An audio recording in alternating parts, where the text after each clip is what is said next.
Assalamualaikum warahmatullahi wabarakatuh. Waalaikumsalam warahmatullahi wabarakatuh. Bismillahirrahmanirrahim. Alhamdulillahirabbil alamin wassalatu wassalamu ala asyrofil anbiya'i wal mursalin Sayyidina wa maulana Muhammadin wa ala alihi wa sahbihi ajma'in, amma ba'du. Hadirin rahimakumullah, pertama-tama mari kita panjatkan puji syukur kehadirat Allah, karena pada malam hari ini Allah masih memberikan kesempatan terhadap kita bisa mencari ilmu. Nikmat Allah yang agung berupa ilmu ini marilah kita syukuri dengan ucapan alhamdulillahirabbil alamin. Shalawat serta salam semoga tetap terlimpahkan kepada junjungan Nabi kita Muhammad sallallahu alaihi wasallam. Beliaulah Nabi yang telah bersabda, "Thalabul ilmi faridatun ala kulli muslimin wa muslimatin minal mahdi ilal lahdi." Mencari ilmu itu sangat difardukan bagi laki-laki maupun perempuan, mulai dari buayan sampai liang lahat. Mudah-mudahan olehnya kita mendatangi majelis ini karena mengikuti perintah Rasulullah sallallahu alaihi wasallam. Sababiannya mudah-mudahan kita diakui sebagai umat Muhammad mendapatkan syafaat di yaumul qiyamah. Ala diniyat wa ala niyatin sholihah wa ala manawabi salafuna sholihun ajrakumullah. Al-Fatihah. A'udzu billahi minasy syaithanir rajim. Bismillahirrahmanirrahim. Alhamdulillahirabbil alamin.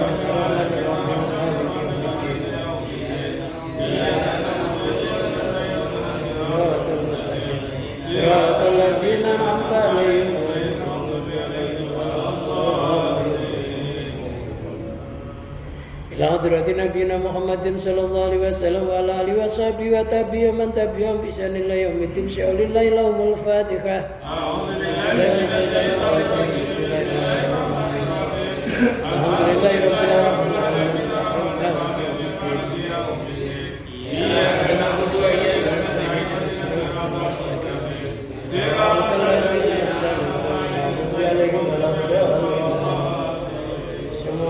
Masyarakat badal kitab bin ta'ala sukandar man syarafa wa jami wa walidahi wa usuli wa furi min ahli silsilati wa jami masayikhim wa semailar wa kiaba wa jami masayikhina wa masayikhina wa ustadina wa baina wa umatina wa jadatina wa jadatina wa amina wa amatina wa khalina wa khalatina wa iwanina wa akhwatina khususan abawa manfiatul majlis ala yamin wal awad wal sibai wal salamati dini wa dunya wa akhirum. Sya'ulillahi lahumul Fatihah. A'udzu billahi minasy syaithanir rajim. Bismillahirrahmanirrahim. Alhamdulillahi rabbil alamin arrahmanir rahim maliki yaumiddin. Iyyaka na'budu wa iyyaka nasta'in ihdinas siratal mustaqim. Siratal ladzina an'amta 'alaihim ghairil maghdubi 'alaihim waladdallin. Astaghfirullah al-azim, astaghfirullah al-azim, astaghfirullah al-azim. Liwalidayya wa limasyayikhina wa li ashabil huquqi alaina wa li jami'il muslimin wal muslimat wal mu'minin wal mu'minat al ahya'i wal amwat wa atubu ilaih. La ilaha illallah wahdahu la syarika lah, lahul mulku wa lahul hamdu wa ala kulli syai'in qadir.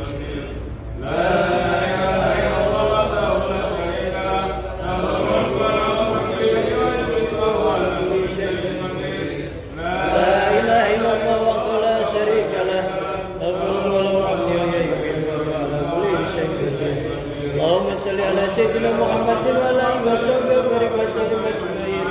Allahumma shalli ala Sayyidina Muhammadin wa ala alihi washabihi wa barik wa sallim ajma'in. Allahumma shalli ala Sayyidina Muhammadin wa ala alihi washabihi wa barik wa sallim ajma'in.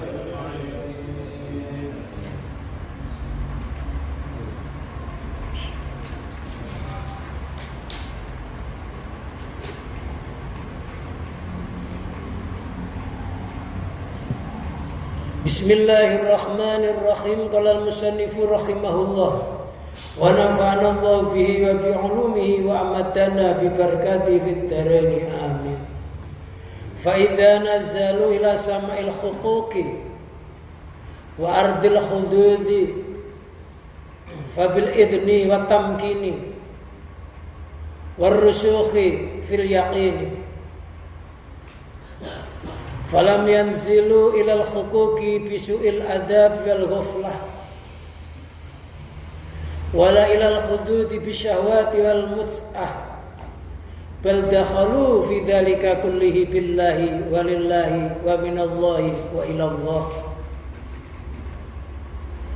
Fa idza nazalu, maka ketika mereka telah turun ila sama'il huquqi, menuju beberapa hak yang diserupakan bagaikan langit,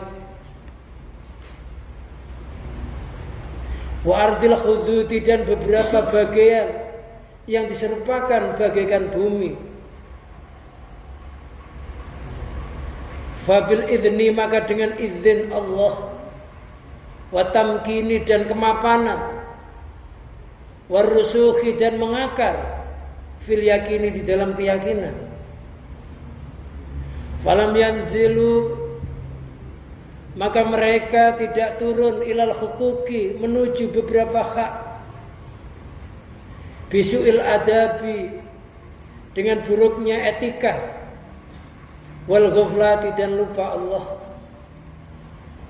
wala ilal hududi, dan tidak menuju beberapa bagian, bisyahwati, dengan syahwat, wal mut'ati, dan kesenangan, bal dakhalu, bahkan masuk mereka, fi dzalika, di dalam yang demikian itu, kullihi, semuanya, billahi, dengan pertolongan Allah, walillahi, dan karena Allah, wa minallahi, dan dari Allah, wa ilallahi, dan menuju kepada Allah.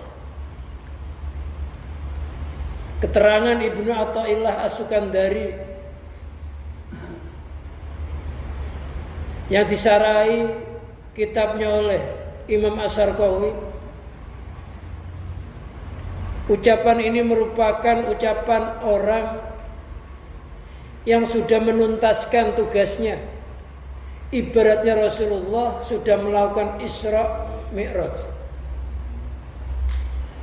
Maka orang ini sudah sampai kepada makom yang paling tinggi. Setelah nyampe makom yang paling tinggi, kemudian dia kembali bermasyarakat, kembali bergaul, tapi hatinya orang tersebut, walaupun dohirnya campur makhluk, hatinya gak pernah lupa kepada Allah. Adapun kita ini masih tahapan salik, tahapan orang yang menempuh perjalanan. Kalau kita sukses jadi salik, sang penempuh jalan spiritual, maka kita akan menuju hasil sampai kepada tempat tujuan, dan kita akan menjadi arif. Ketika menjadi arif itulah kita dibebani banyak tugas. Fa idza nazalu, maka ketika mereka turun ila sama'il huquqi, menuju beberapa hak yang diserupakan bagaikan langit. Ini bahasanya bahasa majas. Bahasa-bahasa banyak kata-kata yang tidak memakai aslinya. Sama'il huquqi itu maknanya hak-hak yang diserupakan bagian langit, bukan langitnya hak-hak. Itu harus ngerti makna begini, harus belajar ilmu namanya ilmu balaghah. Ilmu balaghah itu tingkatannya di atas ilmu nahwu sharaf. Nanti kita akan tahu majas, mursal, masal isti'arah, dan lain sebagainya. Ayil huquqi artinya beberapa hak al-wajibati yang wajib alaihim, atas mereka. Idza mukhalatatil khalqi, ketika bercampur makhluk, as-sabihati, yang diserupakan, bisama'i, dengan langit, bijami su'ubatil irtiqai, sama-sama sulitnya naik, ila kulin, kepada tiap-tiap.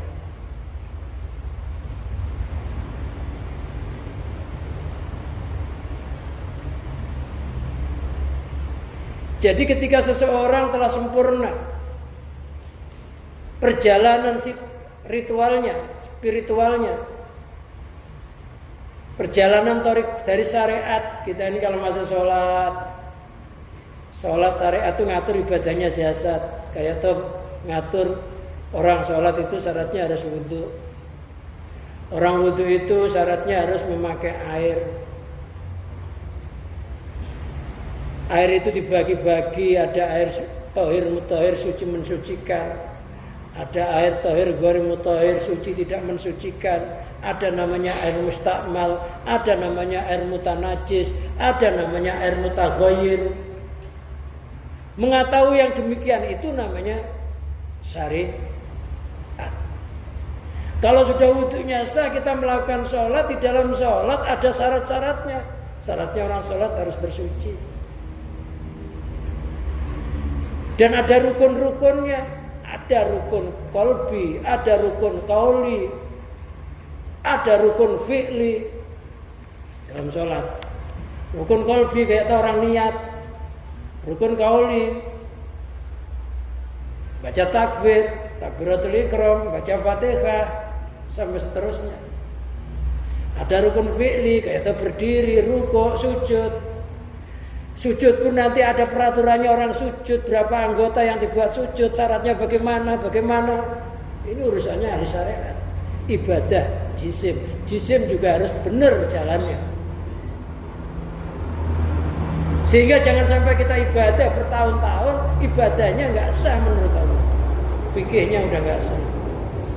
Maka perlu penggalian ilmu fikih karena itu syariat, peraturan. Kalau sudah kita bisa syariat, maka kita menempuh jalan selanjutnya, yaitu thariqah. Tata cara atau metode mengeterapkan terhadap syariat supaya syariatnya kena sasaran. Kalau kita sujud, tujuannya sujud itu apa? Siapa yang disujudi, siapa yang sujud? Dan di mana tempatnya sujud yang sejati itu? Karena syariat itu hanya sekedar kode, lambang. Lambang itu yang dimaksud yang dilambangi. Hakikatnya orang sujud itu bagaimana? Hakikatnya orang rukuk itu bagaimana? Bagaimana kita bisa tahu hakikatnya orang rukuk, hakikatnya orang sujud? Itu namanya thariqah. Tata cara, metode perjalanan.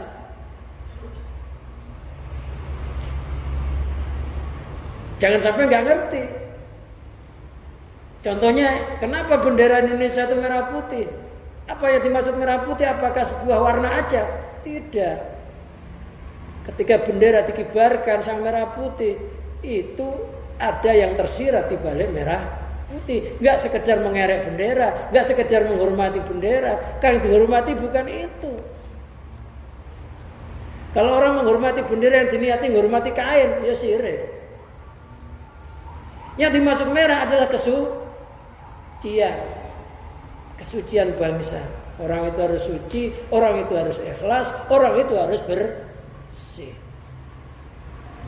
Merah adalah tanda sifat berani. Boleh kita berani menentang sesuatu yang enggak diridhoi, menentang kemungkaran, menentang kekufuran, tapi hatinya harus bersih, hatinya harus putih, niatnya harus karena Allah, li'ila'i kalimatillah, bukan karena benci, karena ada orang tuh berani berantem, tapi ada kebencian, ada iri, ada macam-macam. Tapi memang semata-mata Allah merentah. Ternyata di dalam merah putih itu ada keikhlasan, ada keberanian untuk memberantas kemungkaran. Dalam bahasa syariat dikatakan amar ma'ruf nahi mungkar. Jadi yang dihormati itu kesucian bangsa, keberanian, yang semuanya itu hakikatnya milik Allah Subhanahu wa ta'ala. Orang kalau ikhlas pasti karena Allah.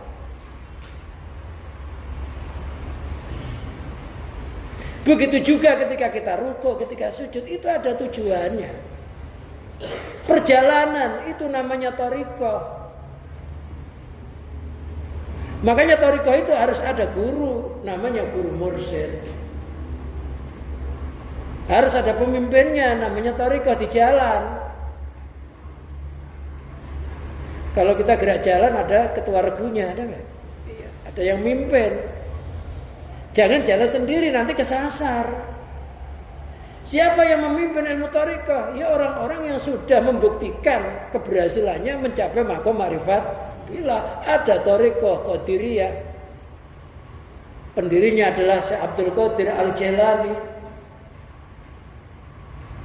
Ada thariqah Naqsabandiyah Syekh Ahmad An-Naqsabandi, ada thariqah Satoriyah, ada thariqah Syadzaliyah, ada thariqah Akmaliyah. Guru-guru tersebut sudah menguji coba perjalanannya dan punya sanad sampai Rasulullah Shallallahu Alaihi Wasallam. Jadi kenapa kita harus berguru? Iya. Dan gurunya harus nyari orang yang punya sanad. Sanad itu ada sambungan, sambungan itu sampai Rasulullah. Setidaknya kalau kita kelompoknya Rasulullah, walaupun kita jauh, tetap aja akan tertolong. Gitu. Sayyidina Umar tuh loh selamat dari pertanyaan kubur. Malaikat nggak mau nanyain. Gara-gara Sayyidina Umar ngomong, kamu siapa? Saya itu temennya utusan Allah Muhammad. Temennya utusan Allah Muhammad. Dia nggak ngomong saya itu Umar. Ketika dia ngomong itu temennya atau sahabatnya Rasulullah SAW, maka malaikat itu segan nanyain. Dia nggak ngomong saya Umar, tapi ngomong saya itu temannya utusan Allah Rasulullah SAW. Dikatakan begitu tuh malaikat ketakutan, nggak berani nanya Umar. Padahal malaikat Mungkar Nakir itu nafasnya itu adalah luapan api, matanya kayak kilat yang menyambar. Tapi gara-gara Sayyidina Umar mengatakan saya itu temannya Rasulullah SAW, malaikat itu takut. Nah, kita itu kalau nyamal kerjaan, kalau orang itu memang punya hubungan baik sama orang tua kita ngomong aja, saya anaknya si Anu, pasti diistimewakan. Istimewakan enggak? Yang payah orang nggak mau berguru, nggak punya guru sampai sanadnya kepada Rasulullah Shallallahu Alaihi Wasallam. Makanya ya berguru. Saya di kampung dulu punya guru namanya Agus Sadili, Agus Matrifa, itu punya sanad, orang tuanya itu masih cucunya Syekh Jangkung, Saridin. Guru saya Kiai Soleh Saifuddin itu masih ada sanad dari ibunya ke Rasulullah SAW, ada sanad Mataram, termasuk sanad Ki Ageng Selo. Jadi cari guru yang memang ada sanad, gitu. Atau punya sanad terhadap waliullah, wali songo. Ya setidaknya kalau ada hubungan ke sana, itu ada kabelnya. Jangan guru sembarangan guru. Harapan saya ya, walaupun saya nggak ada sanad secara nasab Rasulullah, ya mudah-mudahan dengan guru saya ada sanad kepada Rasulullah, ada guru saya sanad dari misalkan Saridin itu muridnya Sunan Kalijogo dan lain sebagainya hubungannya. Mudah-mudahan kita kepercikan lah cahaya itu. Nah, thariqah ini semuanya bersanad, sanadnya sampai Rasulullah Shallallahu Alaihi Wasallam. Yang mimpin itu harus memang akurat. Nah, kalau syariat ilmu yang bila mana perlu digunakan, kalau enggak perlu, ya enggak perlu digunakan juga enggak apa-apa syariat itu. Kita belajar tentang puasa Ramadan, sekarang fikirnya tentang Ramadan. Habis ngaji, enggak boleh kita langsung puasa Ramadan, boleh enggak? Nunggu bulan Ramadan. Tapi kalau ilmu tauhid begini, kita ngaji di situ langsung dipraktekkan harus. Kalau syariat itu ilmu yang bila mana perlu digunakan. Jika belum waktunya, ya nggak usah digunakan. Tapi kalau ilmu hati itu harus digunakan kapan saja, di mana saja, karena hati itu tempatnya ingat kepada Allah, tempatnya ma'rifat. Kalau sudah thariqah dibimbing dengan guru yang namanya guru mursyid, akan mencapai tempat yang namanya hakikat, tempat tujuan, tempat sejatinya tujuan. Kalau sudah ngerti tempat tujuannya, mengenal yang punya namanya ma'rifat. Ketika orang sudah sampai ke sana, biasanya ketika orang itu tahapan hakikat, orang ini majdzub. Majdzub itu jununullah, edan sama Allah. Nanti kalau sudah dia sadar, lah baru dia turun sama il-hukuk. Itu hubungan keterangan dari kitab ini. Karena udah kitab ini menerangkan makom puncak yang orang kembali bersyariat, bergaul. Au ardil hududi, atau beberapa bagian yang diserupakan bagaikan bumi. Hududi anfusim artinya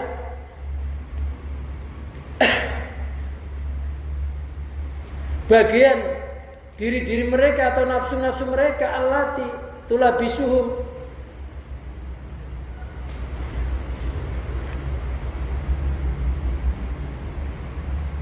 yang bagian-bagian nafsu tersebut melakukan tulabisu, menyandangi terhadap mereka. Wa yasululahumul irtiqa, dan hasil bagi mereka suatu faedah biar dengannya hudud anfusihim asabiyati, yang diserupakan bil arti dengan bumi, bijami suhulatil istiqrar, sama-sama mudahnya untuk menetapi ala kulin atas tiap-tiap dari keduanya.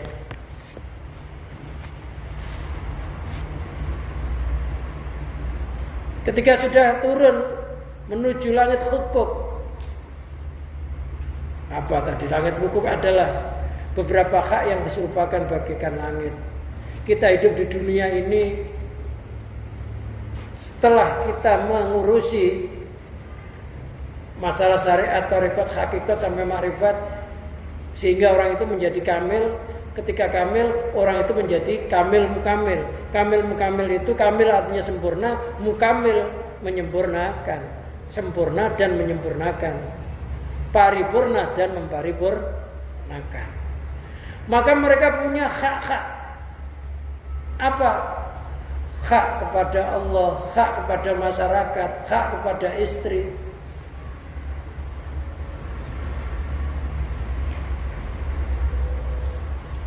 Artinya mereka ini akan bermasyarakat dengan penuh etika, dengan penuh tata krama, dan dengan penuh rendah diri. Jadi orang kalau sudah ilmu syariat atau hakikat ma'rifatnya sempurna, malah penuh dengan tata krama. Orang itu sangat sopan, sangat lembut, karena dianggap semuanya itu hanya ciptaan Allah yang perlu dikasihani. Maka dikatakan Ar-Rahimuna yarhamuhumur Rahman. Orang-orang yang punya rasa kasih sayang itu dikasih sayangi oleh Allah. Kenapa kita harus kasih sayang? Karena orang kasih sayang itu dikasih sayangi oleh Allah. Walaupun sampai musuhnya pun harus dengan kasih sayang.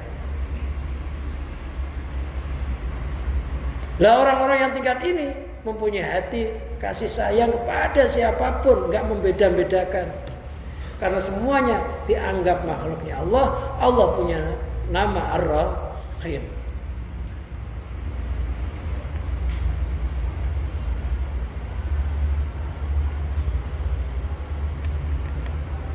Atau bagian-bagian diri mereka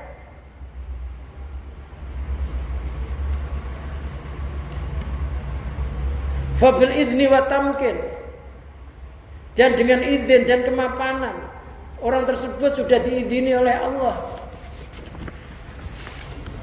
Jadi tadinya dia sudah mengalami fana itu merasa sirna dirinya dan sirnanya alam semesta, kemudian menuju bako itu ketetapan yang ada di alam semesta ini hanya ketetapan Allah. Kalau sudah begitu bako, maka dia akan menuju makom yang sempurna. Kalau sudah selesai, maka Allah memberikan izin. Diberikan izin untuk bermasyarakat, memberikan izin untuk berkata, akan tetapi perkataannya dijaga oleh Allah. Memberikan izin untuk mendengar, pendengarannya dijaga oleh Allah. Minta izin tangannya bergerak, tangannya dijaga oleh Allah. Maka tingkatan orang yang begini ini, kalau tingkatan waliullah sudah muncul keramatnya. Orang yang tingkatan begini ini, sesuatu yang dilihat saja, apa yang dia inginkan bisa berubah. Tangannya memegang apa-apa, tangannya yang dipegang jadi barokah. Bumi yang diinjak jadi bumi yang barokah. Kayak Nabi Khidir. Nabi Khidir dinamakan Nabi Khidir itu karena bumi yang dia injak itu langsung menjadi bumi yang subur dan tumbuh rumput. Maka dikatakan Khidir. Semuanya itu aura zikirnya, aura wiridnya, semuanya sudah nyala. Ibaratnya pusaka, udah keluar yoninya. Kalau pusaka ada yang mana yoni. Jadi kalau ada orang punya pusaka taruh di rumah, ada maling nggak bisa masuk, itu bukan pusakanya, tapi yoninya atau asrar daripada pusaka yang dulu pernah dimasukkan ke dalam pusaka itu oleh empunya. Nah, kekuatan pusaka itu ya tinggal siapa yang bikin. Orang bikin puasa itu pusaka itu sampai zaman dulu puasa. Ketika gemblengi besinya nggak boleh ngomong.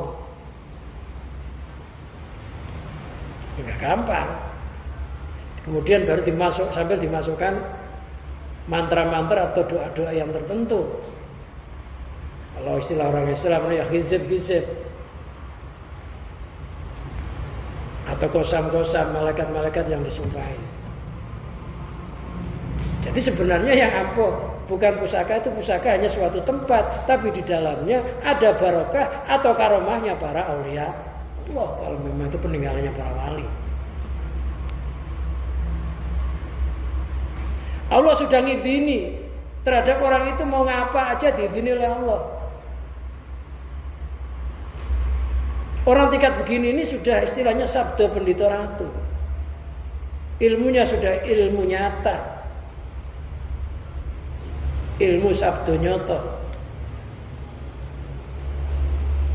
Kenapa kok ampuh? Iya, karena hatinya terus nyandar kepada Allah, nggak pernah merasa dirinya bisa berkata, bisa bergerak, bisa berbicara. Kok bisa? Itu karena merasa dirinya diizini oleh Allah. Ya, kayak kita ngaji ini hakikatnya diizini oleh Allah. Tapi kadang-kadang kita ini merasa kekuatan kita sendiri. Kita yang mencari kesempatan padahal izin Allah. Kalau nggak izin Allah, ya susah ngaji. Ngumpul begini loh susah nggak? Ya susah, ada aja halangan. Ya kadang-kadang nggak ada halangan ya malas. Pada 1 minggu sekali menyempatkan waktu 1 jam, berat apa enggak? Sebenarnya sedikit yang diambil.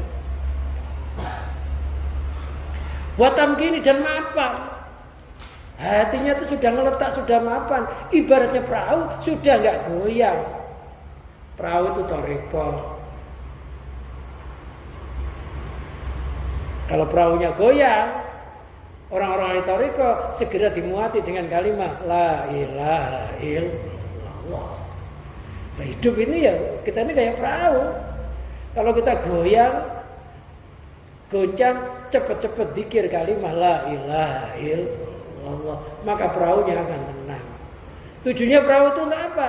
Tujuannya perahu itu sebenarnya untuk mencari mutiara yang ada di dasar laut. Harus nyelam nanti. Nyelam itu namanya hakikat, mendapat mutiara itu namanya makrifat. Udah mapan, hatinya sudah nggak goyah. Orang yang mencapai iman kamil mukamil itu, ketika ada kejadian yang sangat menyakitkan, menyedihkan, itu nggak terekam dalam hatinya. Kalau kita ada kejadian, kadangkala seminggu itu belum hilang gambar kesedihan, kejadian masih terbayang aja, bahkan sebulan, bahkan kadang setahun, bahkan seumur hidup orang itu belum bisa melupakan kenangan susahnya itu. Kenapa? Ya karena memang belum sempurna keimanannya, belum mapan. Kita duit 20.000 hilang sudah seminggu masih kebayang aja. Ya masih, kalau masuk rumah ya masih dicari-cari, jangan-jangan di bawah sini.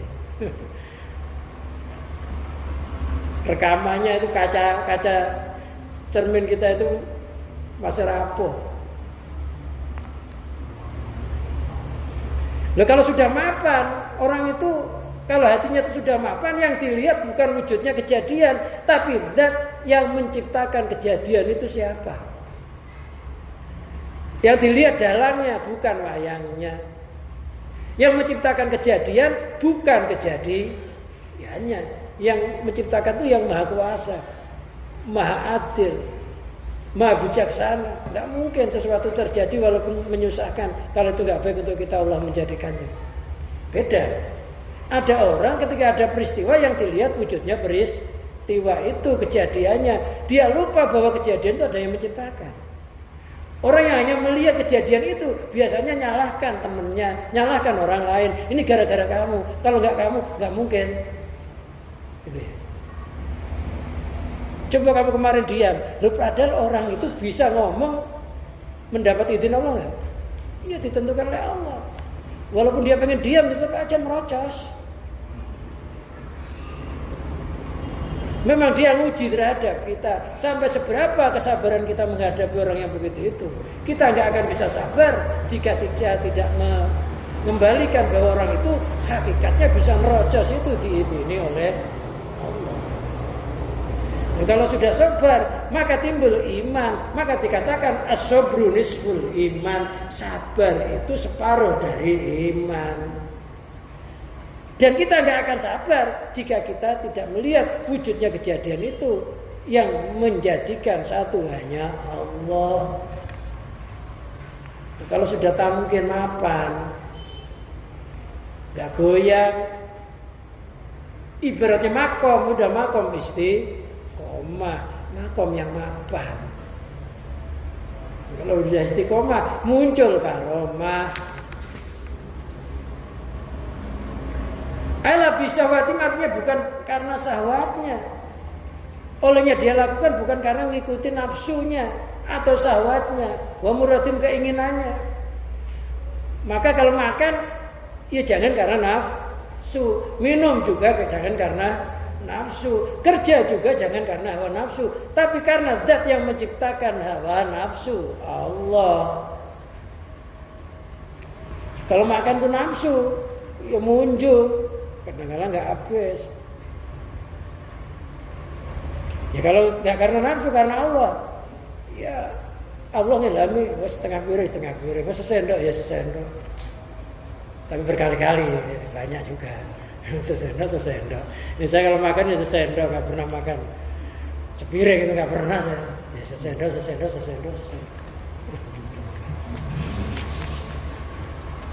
Sepiring nggak muat mulutnya. Jadi karena Allah aja, mau rokokan ya karena Allah, karena zat yang menggerakkan kita, yang menggetarkan hati kita pengen rokok itu. Makan ya karena zat yang menggerakkan kita, yang menciptakan kita lapar siapa? Allah, karena zat yang menciptakan kita lapar. Yang nyuruh makan ya hakikatnya juga Allah. Jadi hilang syahwatnya, hilang apa yang dikehendakinya. Udah gak punya kehendak. Istilah bahasa sudah Masya Allah. Apa? Segala sesuatu kehendak Allah. Wa ila fala khayaru baina maqamin. Jika tidak, maka mereka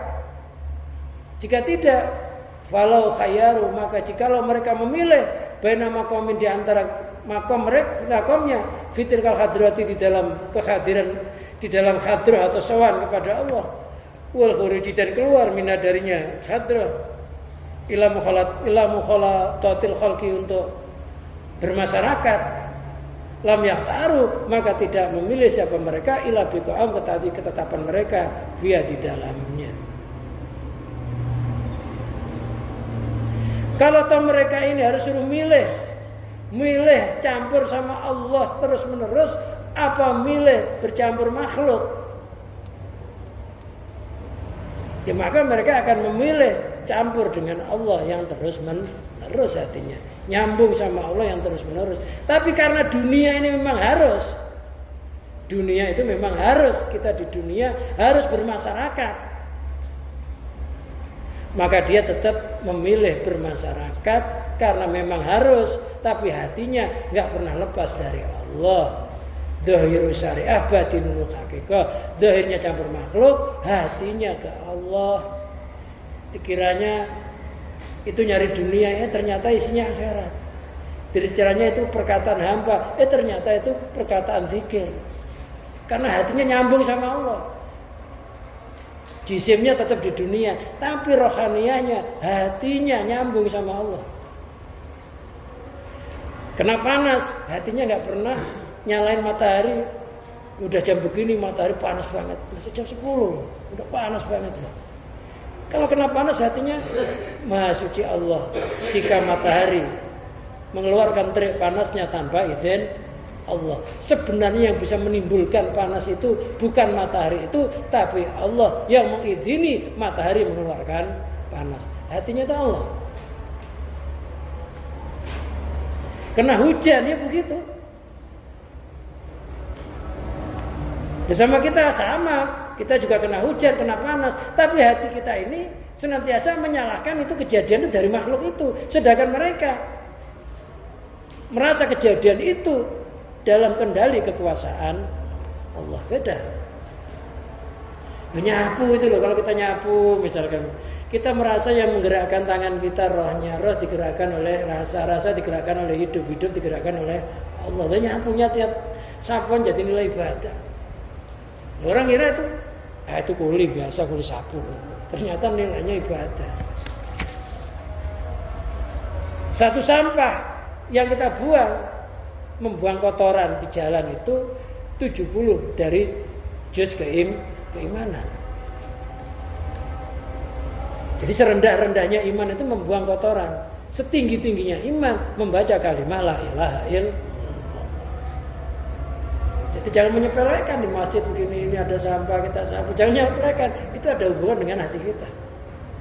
Kalau nyapu niatlah membuang sampahnya, kotoran hati kita.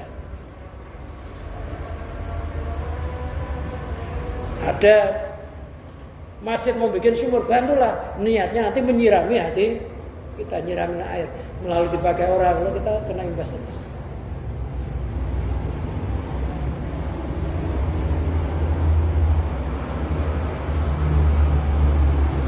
Jadi jangan meremehkan tukang sapu.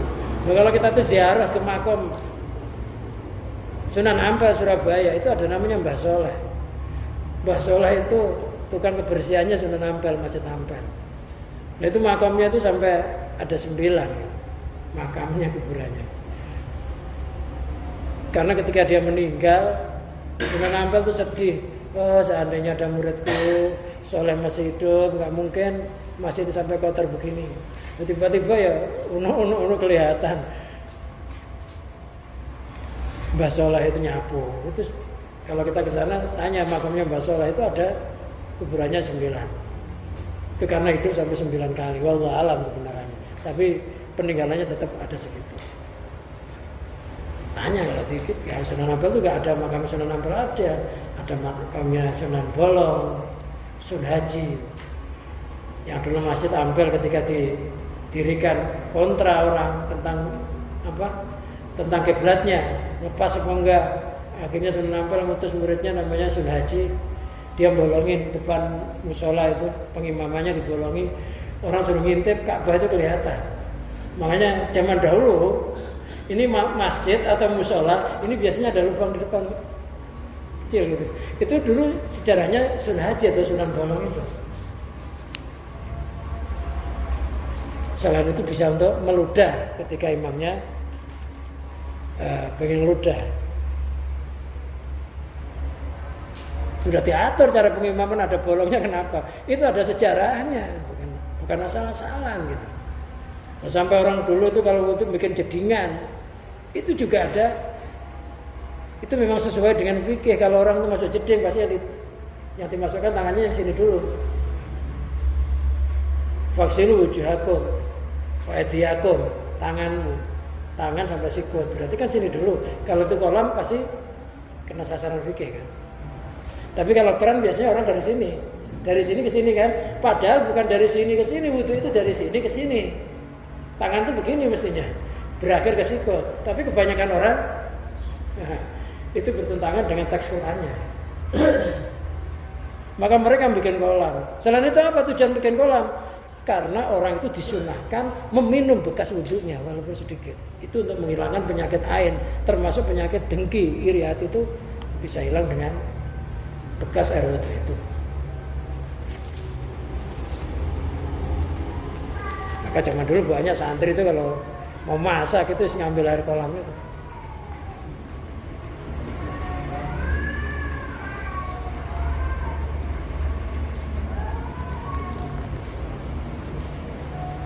Itu bagian dari kekeramatan. Nah, ketika ada masalah, mereka bisa menuntaskan masalah, bukan malah menambah-nambah masalah. Kebanyakan orang kan nambah masalah, bukan menuntaskan masalah. Menambah kekeruan, bukan menghilangkan kekeruan. Akhirnya bermasyarakat, bukan bermasyarakat, menjadi masa yang sekarat. Masa karat. Suruh jadi imam nggak bisa, suruh di tengah ngerusak, suruh di belakang nyogokin.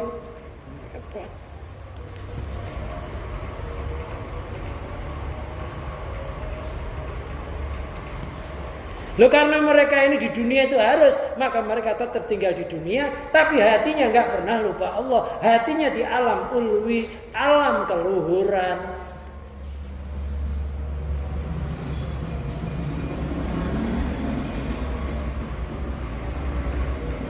Wali dalam amarullah Aba Yazid bil khuruji ila irsadin nas, karena inilah ketika Allah memerintahkan Aba Yazid untuk keluar ila irsadin nas, untuk menunjukkan masyarakat atau manusia, soha sehatan adimatan, soha maka menjerit siapa Aba Yazid sehatan adimatan dengan jeritan yang sangat. Karena ketika itu Aba Yazid lagi makomnya makom fana, lagi makom majdub, jadzab, lagi jununullah. Ketika diperintahkan untuk bermasyarakat, nggak kuat, kaget. Karena manusia itu ya fana, rusak. Faqala Allah Ta'ala li malaikati, maka Allah berkata kepada malaikatnya, ruddu ila abdi, ala abdi, kembalikanlah atas hambaku Abu Yazid, fa inulah takotalah ala mufarakati, karena Abu Yazid ini nggak kuat pisah padaku.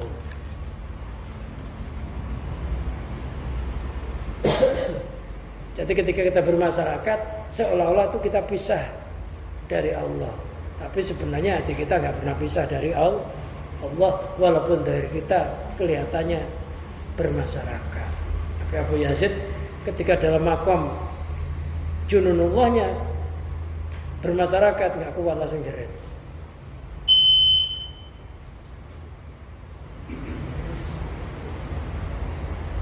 Maka orang yang bermasyarakat itu lebih unggul kedudukannya daripada orang yang nggak bermasyarakat, yang melulu ibadah. Melulu ibadah nggak pernah keluar rumah, ya tentu nggak ada gangguannya. Tapi kalau kita itu keluar rumah, tadi kita tetap ibadah, gangguannya banyak.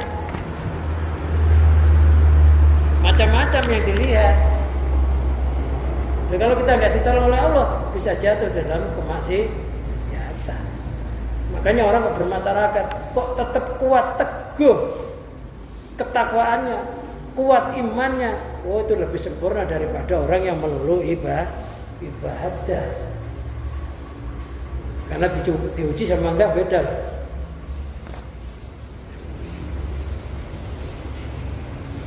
Itu kalau ada ceritanya malaikat Harut Marut itu ya, yang dijantur itu ya. Jantur itu di balik kepalanya di bawah. Itu gara-gara iri kepada manusia. Pengen punya derajat, ya derajatnya manusia. Enak katanya. Ketika mereka diturutin oleh Allah, diturunkan ke bumi menjelma manusia, ternyata mereka kena goda nggak kuat, akhirnya dijantur. Itu namanya malaikat Harut Marut. Hukum sampai sekarang.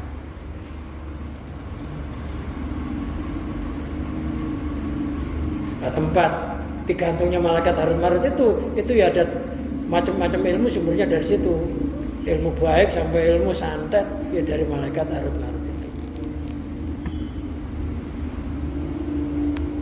Itu keterangan bisa dibaca dalam tafsir.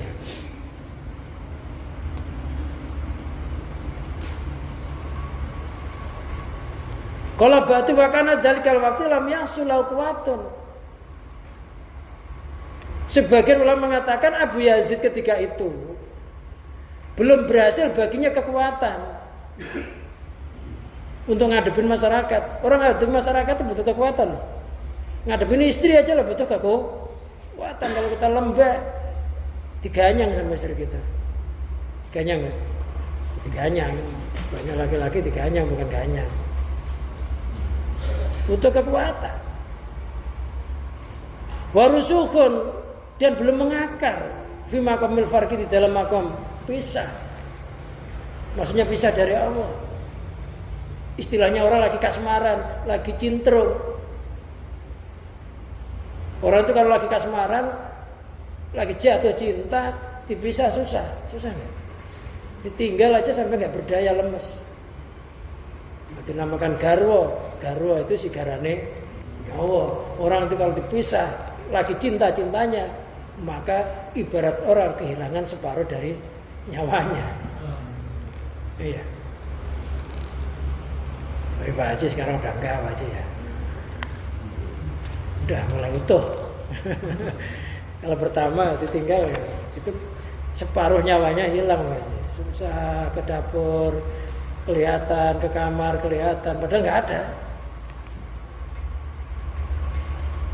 Lah, Abu Yazid ketika itu makom farq, makom dipisah, dia disuruh ketemu masyarakat, itu nggak kuat sampai jerit. Kenapa? Karena hatinya lagi gandrung, lagi cintrung sama Allah.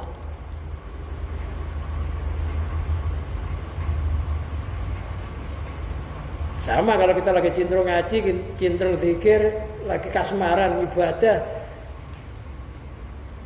dicegah juga nggak bisa walaupun 1000 halangan merintangi. Kayak para sahabat karena lagi kasmaran sama agama Islam, kasmaran sama Rasulullah, sampai sebagian ada yang dibunuh, dicambukin, diseret, tetap hatinya Allah berakhir mengucapkan kalimat la ilaha illallah Muhammadur Rasulullah. Jadi banyak yang mati ketika itu di awal-awal Islam. Karena disuruh pisah sama agama Islam, disuruh pisah sama Rasulullah. Di antaranya adalah sahabat Bilal.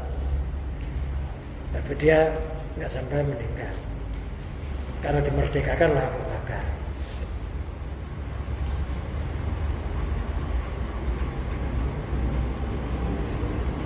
Makanya untuk pisah itu butuh kekuatan, butuh akar yang kokoh.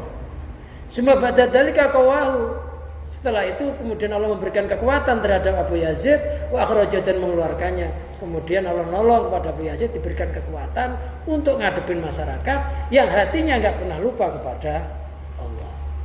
Kita itu ya kalau bisa ya Allah, jadikanlah hati saya bisa menghadapi masyarakat. Jadikanlah saya menghadapi masyarakat, akan tetapi janganlah kau jadikan hatiku lupa kepada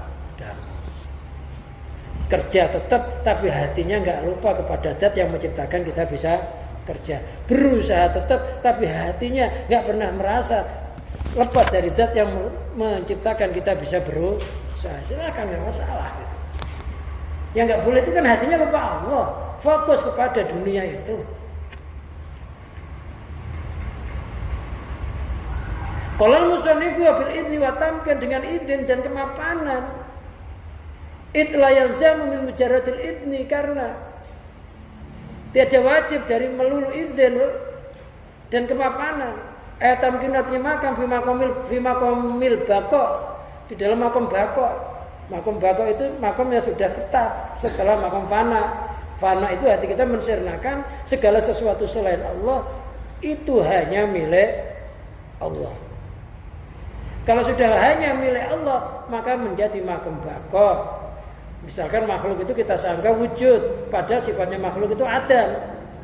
Lantas dikembalikan kepada makom bako. Oh, berarti wujudnya makhluk itu karena sifat bakoknya Allah, sifat wujudnya Allah. Jadi kalau Allah itu wujud, selain Allah itu Adam. Loh kok makhluk itu wujud? Oh berarti wujudnya miliknya zat yang mewujudkan. Kita punya keyakinan begitu, itu namanya bako. Meletakkan sifat yang aslinya.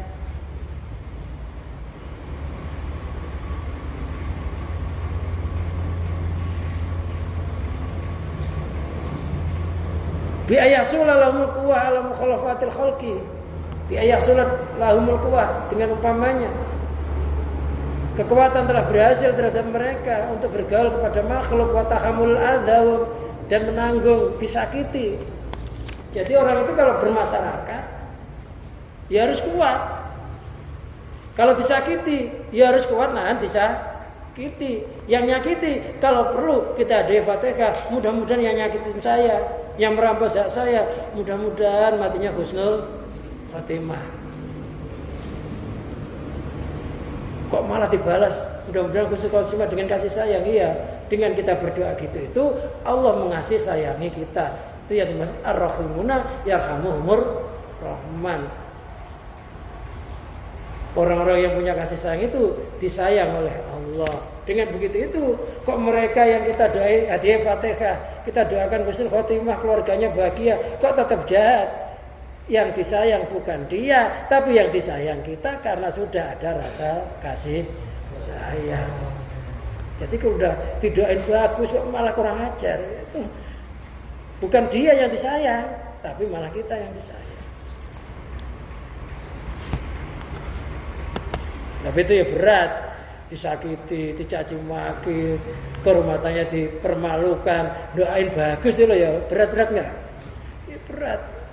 Biasanya kalau kita ngobrol sama temen ya mudah-mudahan orang itu cepat mati aja. Mudah-mudahan kalau hujan keluar selam berpetir. Ya kan ya? Jarang ya, mudah-mudahan orang yang nyakiti saya matinya husnul khotimah. Mudah-mudahan anaknya bahagia dunia akhirat. Ketika kita ngomong begitu itu Allah merahmati kita. Walaupun mereka nggak berubah.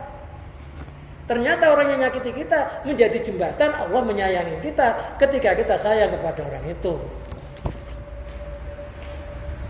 Sebenarnya kalau disakiti malah jadi jembatan menarik simpatiknya Allah kepada kita yang lebih besar.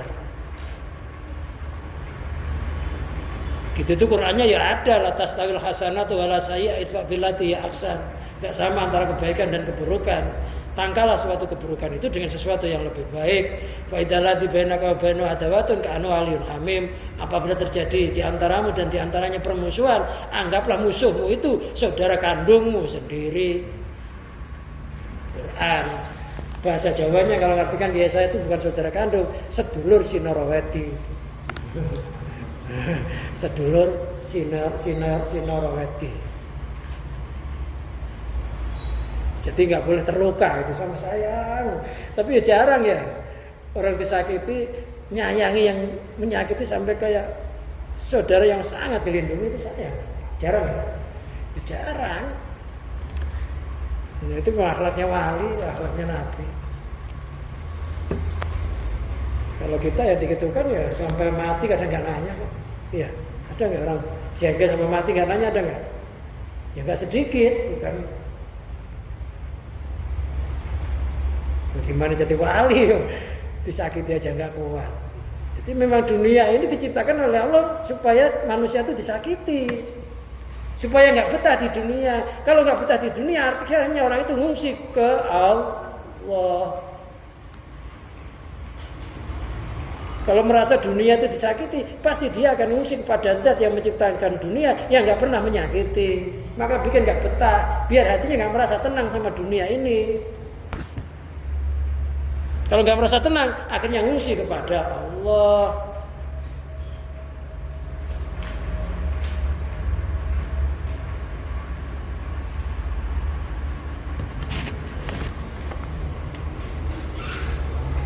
Makanya semuanya itu bersiko selagi masih di dunia. Nggak ada dunia, nggak ada risikonya, nggak ada. Dunia nggak ada cobaan, nggak ada di dunia. Nggak ada orang nggak pernah sakit, nggak pernah kekurangan duit, nggak ada.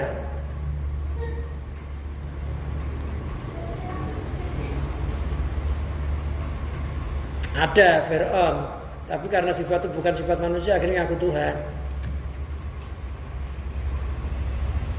Warusukhi fil yakin, dan telah mengakar di dalam keyakinan. Keyakinannya sudah mengakar, sudah kokoh, udah gak goyah. Ba'da rusukhi mati, setelah mengakarnya mereka fil yakin, dalam keyakinan billahi, dengan pertolongan Allah. Wa ma'rifatim, dan mengenalnya mereka dengan Allah ma'rifatan tauqiyatan, dengan pengenalan yang bangsa cicipan, bangsa rasa. Jadi kita kenal Allah itu melalui hati, melalui rasa. Karena hatinya sudah mencicipi kemakrifatan. Orang kalau sudah mencicipi kemakrifatan itu, matanya melihat alam, ya hatinya Allah. Mulutnya berbicara, hatinya Allah. Falam yanzilul huquqi bisu'il adab, maka mereka tidak turun menuju hak-hak dengan buruknya etika, wal ghaflati, dan lupa. Mereka walaupun bermasyarakat, bergaul, dia punya sopan santun, punya adab, punya etika, dan hatinya nggak pernah lupa kepada Allah. Jadi orang yang sempurna itu malah orang yang begini ini, itu kalau bermasyarakat malah nggak nampak kalau dia itu sebenarnya kekasihnya Allah. Ada yang sebagian menutupi dengan menjadi tukang sol sepatu, seperti gurunya Imam Ghazali. Ada sebagian yang mencari kayu. Ada sebagian pura-pura jadi orang gila, macam-macam. Jadi malah nggak nampak kewaliannya. Tapi setelah dia meninggal, itu biasanya keramatnya baru masuk.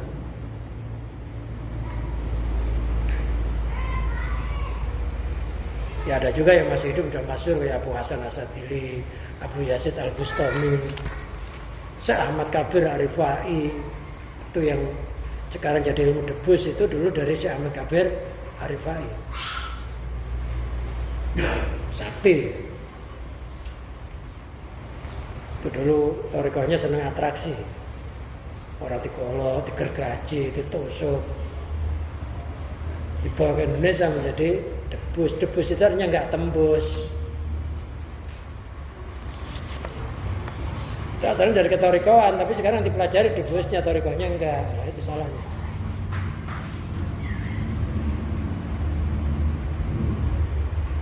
Falam yukhalitul khalqa ila ta'tib, dia tidak bergaul sama makhluk kecuali dengan at-ta'tib, dengan etika, atami yang sempurna. Udah gak punya musuh yang begini. Karena dimusuhi dianggap teman, dianggap kekasihnya, punya musuh.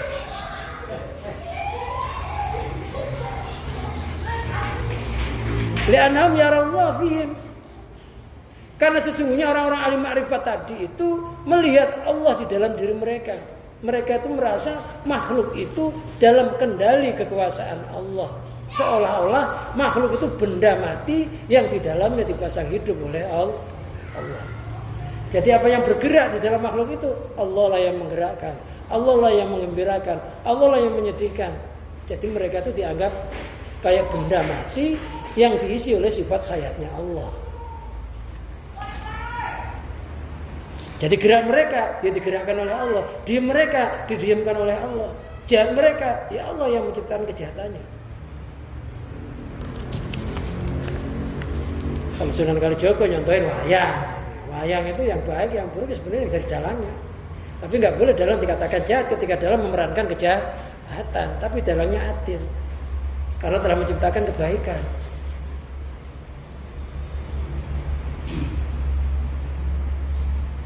Jadi dia melihat Allah di dalam diri makhluk itu.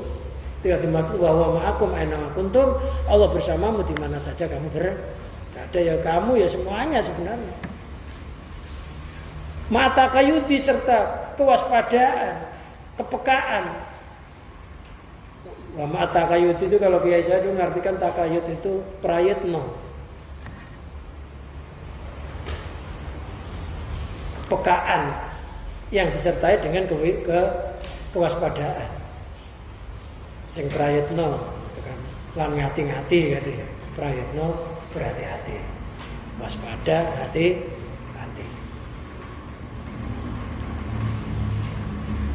Takoyut itu kalau orang Jawa prayitno, kalau bahasa ya bahasa Indonesia kepekaan. K itu ya artinya kita ke mushola begini ini mau keluar ada jendela masih kebuka, ditutup dulu gitu. Oh tutup, peka namanya. Ada orang nggak peka, pintunya maplah ya keluar aja lah, biarinlah. Oh ada ketua masjidnya, biarinlah. Ada yang meraboti. Padahal apa beratnya kalau kita tutup? Nah, karena nggak peka ya udah jalan aja. Ada mik hidup ya biarin aja lah. Bukan tanggung jawab saya mik-mikan. Tapi kalau peka ya enggak, ya, dimatikan. Mungkin orangnya lupa saya matikan. Itu kota amal masih di luar aja saya masukin, takutnya disonggel dari belakang. Ya. Biarinlah kan ada pengurusnya. Biarin nanti kalau hilang biar pengurusnya yang dimarahi. Ya orangnya nggak peka kan begitu. Malah nyari celakanya orang ini padanya tanggung jawab, ngapain saya ikut-ikutan? Tapi kalau peka, ini kok bahaya nih kota di situ, jangan-jangan disonggel dari belakang ya. Atasnya nggak dibongkar, belakangnya dibongkar. Kayak kotak masjid itu.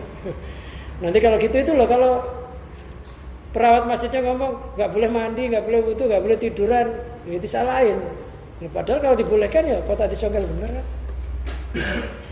Artinya ya yang begitu itu ya bermanfaat, kayak orang mau sholat ya memang manfaat. Kalau nggak boleh masuk ya nggak usah masuk, di luar aja. Tapi bahayanya kalau diizini lebih besar daripada manfaatnya. Bahayanya karena banyak barang yang hilang walaupun orang itu bukan mencuri. Hati-hati aja. Nah, kalau kita khawatir duitnya sering disongkelin maling, sebagai kehati-hatian dipasang aja CCTV. Ya kan? Sekarang nggak apa-apa. Nah, kenyataannya sering hilang. Suruh mantau nggak bisa. Takoyut, wa adamil ghaflah, tidak adanya lupa kepada Allah.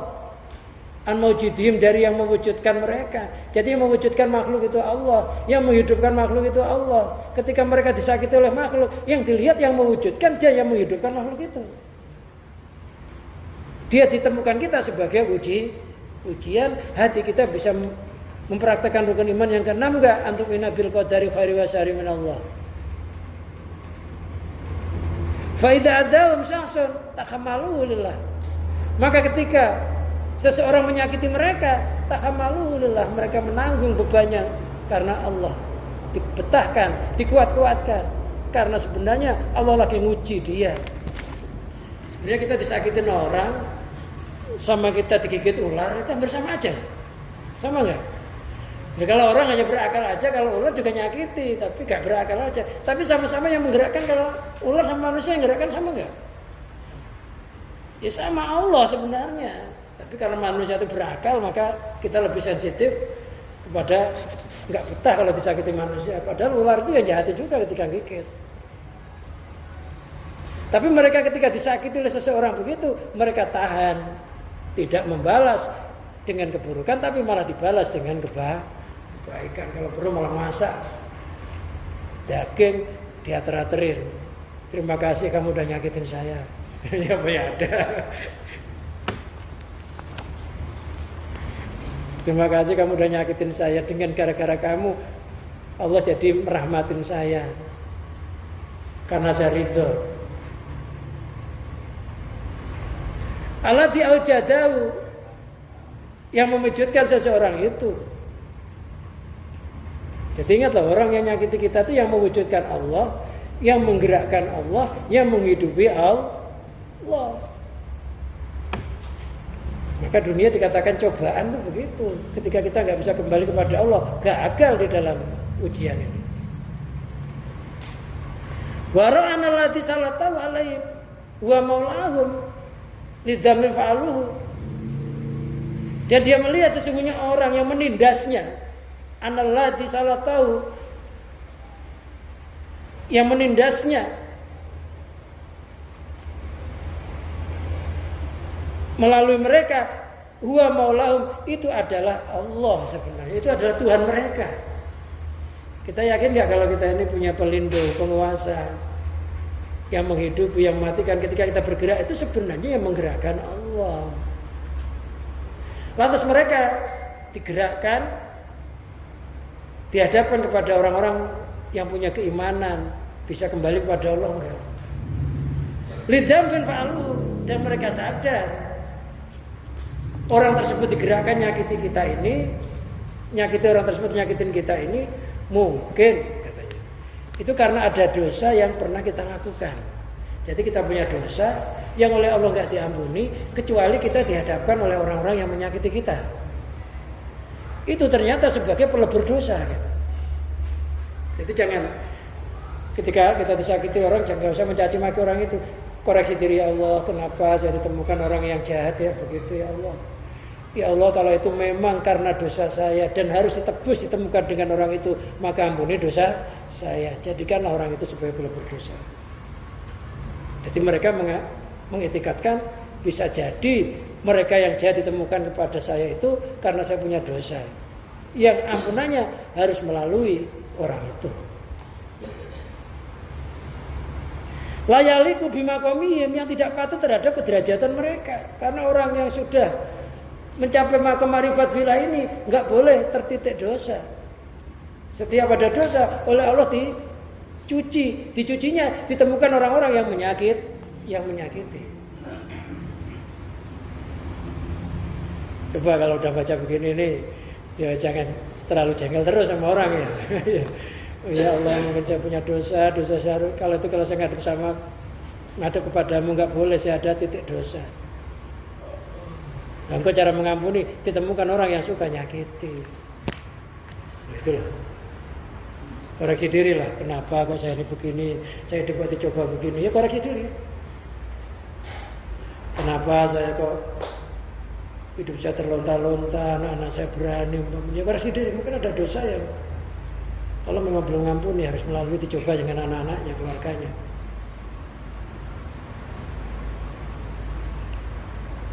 Wa idza akramahum sahsun sakaru. Ma'ru yatim analladzi harraka qalbahu lil ikram wa maulahum. Wa idza akramahum sahsun, ketika ada seseorang memuliakannya. Misalkan kita haji dipanggil Pak Haji. Ada yang manggil ustadz, ada yang mengambil kiai, memanggil kiai. Gitu itu ya nggak usah GR gitu. Tapi kita bersyukur alhamdulillah. Ya nggak usah ditolak, nggak usah manggil saya haji, nggak usah, biarin aja.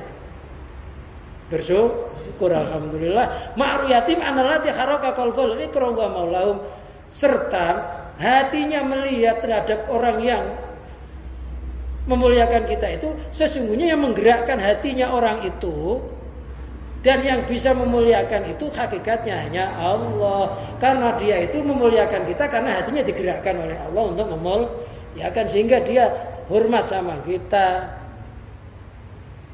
Olehnya hormat sama kita ini kita ucapkan alhamdulillah. Yang layak dipuji bukan saya tapi hakikatnya Allah.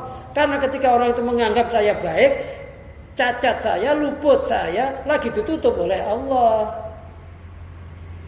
Seandainya Allah buka aib kita setetes air aja, orang itu sudah gak akan memuliakan, ya kan? Kenapa orang itu memuliakan? Karena dosa kita, aib kita lagi ditutup oleh Allah. Maka kita ucapkan alhamdulillah. Maknanya yang layak dipuji bukan aku ya Allah, tapi Engkau yang telah menutup aib kita, aib saya, sehingga orang itu tidak mengerti kalau saya ini banyak dosanya. Jangan sok suci malah. Iya memang saya layak untuk itu. Tapi malah takut. Bersyukur, mudah-mudahan apa yang mereka, kalau itu nggak cocok dengan sanjungannya, mudah-mudahan jadi kenyataan apa yang dia katakan itu saya lebih baik daripadanya, dari perkataan itu. Jadi jangan GR gitu loh.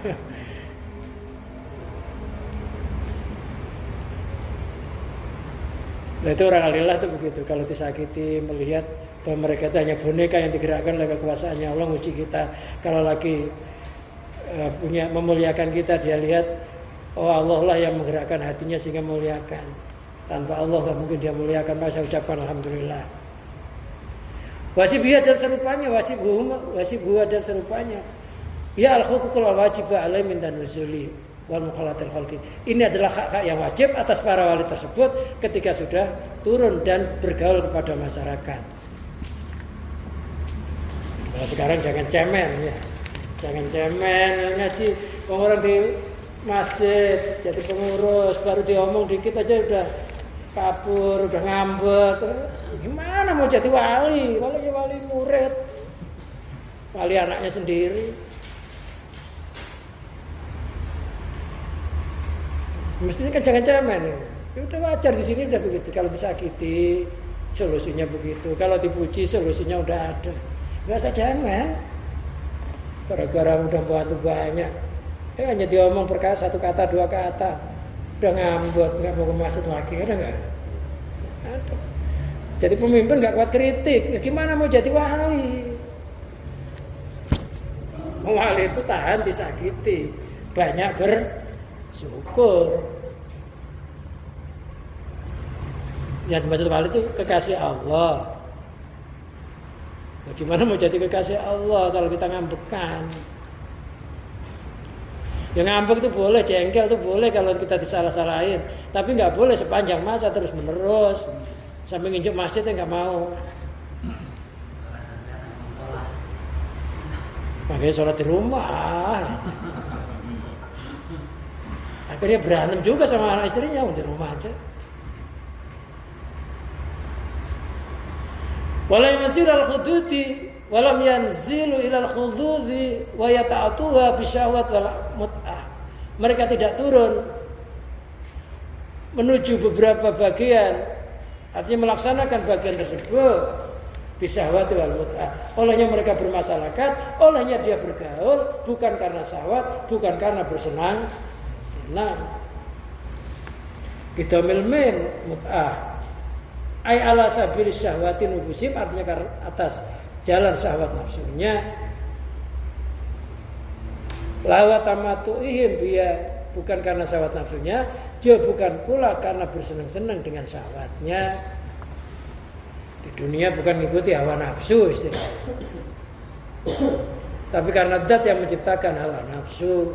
Bal dakhalu fi dzalika kulli, bahkan mereka masuk di dalamnya secara total minal huquqi wal hudud, dari beberapa hak dan bagian billahi, dengan Allah, artinya musta'inin nabi, dengan meminta pertolongan kepada Allah. Setiap langkahnya, ya Allah, saya mau kerja, ya Allah, tolonglah kerjaan saya.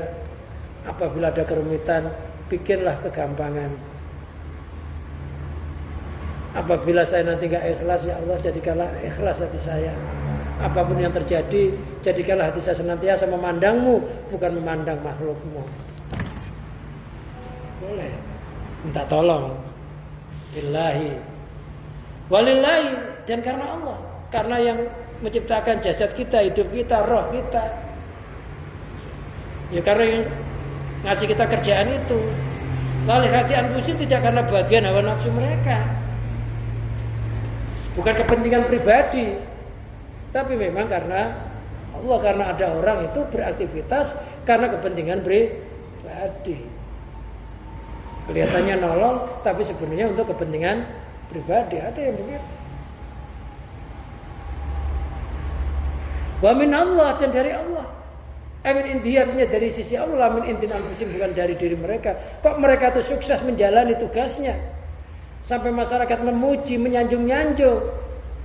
Mereka mengikutkan kemuliaan itu datangnya dari Allah, bukan dari diri saya. Allah lah yang berhak untuk dimuliakan, disanjung. Wa ilallah, dan menuju kepada Allah, mutawasilin, artinya orang-orang yang bertawasul ilahi kepada Allah. Olehnya dia bekerja, berusaha di dunia ini sebagai tawasul, perantaraan menuju akhirat, perantaraan untuk mencari ridha Allah, perantaraan untuk mencari kasih sayangnya Allah.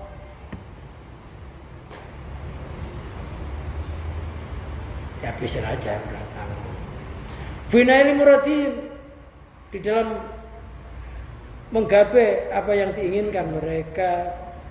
Jadi semuanya yang kita inginkan ini hati kita minta kepada Allah dijadikan lan. Ya Allah, saya kerja ini, ya Allah, jadikanlah kerjaan saya itu perantaraan untuk menuju akhirat, perantaraan untuk turunnya ridhomu. Kita sulap. Jangan dunia, utuh dunia. Tapi dunia rubahlah menjadi akhirat. Dunia rubahlah menjadi perantaraan ridhonya Allah, kasih sayangnya Allah. Jangan malah menjadi murkanya Allah. Suma safar awal wa huwa asyar ila hadratil maula. Pepergian yang pertama ini adalah pepergian menuju ke Hadratullah atau sowan ke Allah, namanya taroki. Kalau taroki itu naik mi'raj namanya. Hati lagi mantar ke Allah namanya taroki. Hati lagi fokus sama Allah itu taroki. Kalau hati lagi mikirin makhluk, utang, macam-macam, itu namanya nuzul, turun.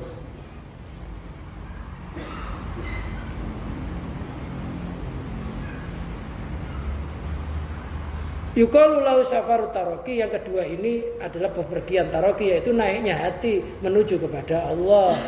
Wasani wa nuzulu minna ila maqatil khalqi. Yang kedua turun untuk bercampur kepada makhluk, tapi hatinya sudah penuh kemarifatan, lantas ditugaskan untuk bermasyarakat. Makanya ketika dia disakiti, solusinya kayak tadi itu. Yuqalu lahu safaru tadali. Yang demikian itu dikatakan namanya safaru tadali. Wa ila dzalika asal musannaf biqauli, dan pada yang lainnya musannaf telah memberikan isyarah. Habis ya. Jadi mau saya bikin 2 kali udah enggak usah narik kertas.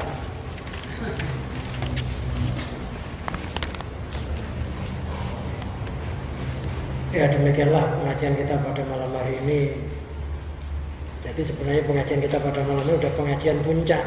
Istilahnya orang sudah tingkatan sudah mulai memanen buahnya. Ya karena kalah hati kita masih belum ke sini ya. Mudah-mudahan ditolong oleh Allah bisa mencapai maqam ma'rifat bila dan bisa memetik buahnya kemakrifatan bidini wa dunya wal akhirah bi barakatil Fatihah.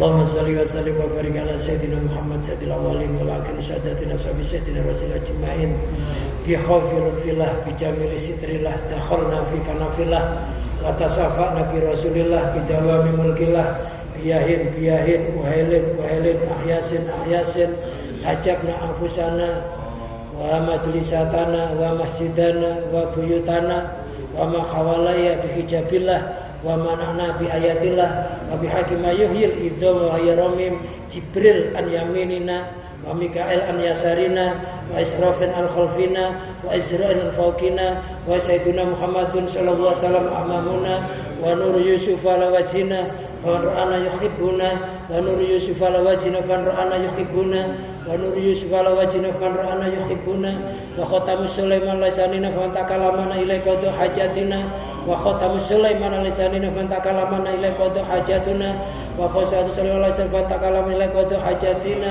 wa asamu safiyatina fa ra'ana habana wa asamu safiyatina fa ra'ana habana wa asamu safiyatina man ra'ana habana wallahu mi wara'ina muhitum bina wa wal musta'an ala a'daina wa la haula wa la quwwata illa billahil aliyil azim wa sallallahu ala sayyidina Muhammadin wa ala alihi washabbihi wa barik wa sallim wa akhir da'wana alhamdulillahi rabbil alamin wassalamu alaikum warahmatullahi wabarakatuh.